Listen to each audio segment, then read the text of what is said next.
Sheikh Ahmed Al-Qattan. He's from Kuwait, which I grew up as a child listening to him.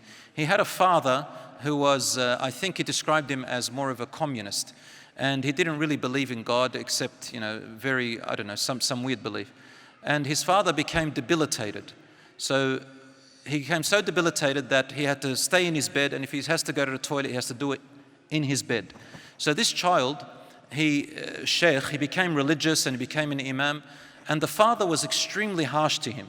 He used to swear at him, degrade him, talk badly about him. He would swear at his religion. He would swear at his, every time he read the Quran, he would put him down in every way, shape or form. He said, "Father, please don't say that," but his father wouldn't listen. So what did the Sheikh do? He said, "I continued my journey that Allah is pleased with me, and I did my duty as a son for my father. And if I was harmed, I would just avoid the harm as much as I can." He said, I made a hole under his bed, and we used to have a bucket in there where he used to, relieve himself because his bowels weren't working. He didn't have control over them. He said, one day, the bucket, I was cleaning it, and it was somewhere, and then my father needed to relieve himself. He says, so then I put my hands under him. And everything inside him came into my hands. And I didn't complain. I took it and I washed my hands. And my father, for the first time, looked at me and he got teary. He says, "Son, I've been degrading you, putting you down all your life. And you would do this? Why? Why would you do that?"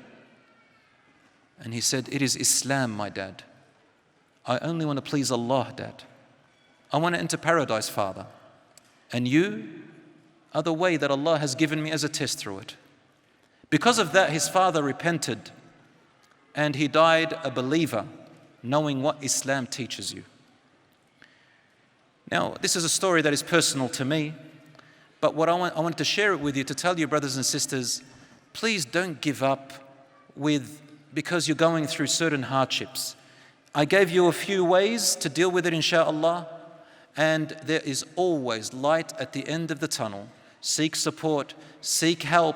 If it's too much for you, you can distance yourself, but don't go all the way, because wallahi, it's miserable when a person feels that they're just alone in this world with no relatives, no cousins, no family.